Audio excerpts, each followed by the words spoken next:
2 ദിവസം കൊണ്ട് നല്ല പെരുമഴയായിരുന്നു പെയ്തുകൊണ്ടിരുന്നത്. ഈ ഒരു മഴയ്ക്ക് നമുക്ക് നല്ലൊരു പണിയാണ് കിട്ടിയത്. വീടിൻ്റെ പിറകുവശത്തായിട്ടുണ്ടായിരുന്ന തെങ്ങിൻ്റെ വേര് ഫുള്ളായിട്ട് പൊന്തി വന്നിട്ടുണ്ട്.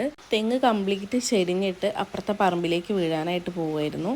അതിന് മുമ്പേ തന്നെ അച്ഛൻ കണ്ടതുകൊണ്ട് വലിയൊരു അപകടമാണ് ഒഴിവായത്. തെങ്ങ് മുറിച്ച് മാറ്റുക എന്നുള്ളതല്ലാണ്ട് വേറെ നമുക്കൊന്നും ചെയ്യാൻ പറ്റില്ലായിരുന്നു. വീടിനും മതിലിനും ഇടയിലായിട്ടുള്ള ഈ ഒരു തെങ്ങാണ് ഇപ്പോൾ മുറിച്ചുകൊണ്ടിരിക്കുന്നത്. നമ്മുടെ വീട്ടിലേക്ക് എന്തായാലും ഈ ഒരു തെങ്ങ് വീഴുകയാണെങ്കിൽ ഒരു അപകടം ഉണ്ടാവില്ല. പക്ഷേ നമ്മുടെ വീടിൻ്റെ മതിലും തൊട്ടപ്പുറത്തെ വീട്ടുകാരുടെ ഈ ഒരു വിറകുവരെയും കംപ്ലീറ്റ് നാശമാവുമായിരുന്നു. എന്തായാലും മുമ്പേ കണ്ടത് വലിയ ഉപകാരമായി.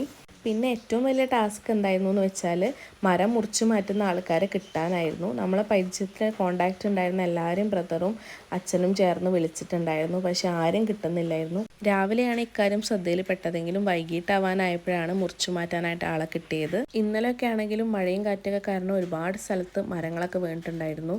നമ്മുടെ ഇവിടെയൊക്കെ ഇലക്ട്രിസിറ്റിയും കംപ്ലീറ്റ് ബ്ലോക്കായിട്ട് കിടക്കുകയാണ്. അപ്പോൾ അതുകൊണ്ടൊക്കെ ആയിരിക്കാം ചിലപ്പം മരങ്ങളൊക്കെ മുറിച്ചു മാറ്റുന്ന ആൾക്കാരെ കിട്ടാൻ ഒരുപാട് ബുദ്ധിമുട്ടി.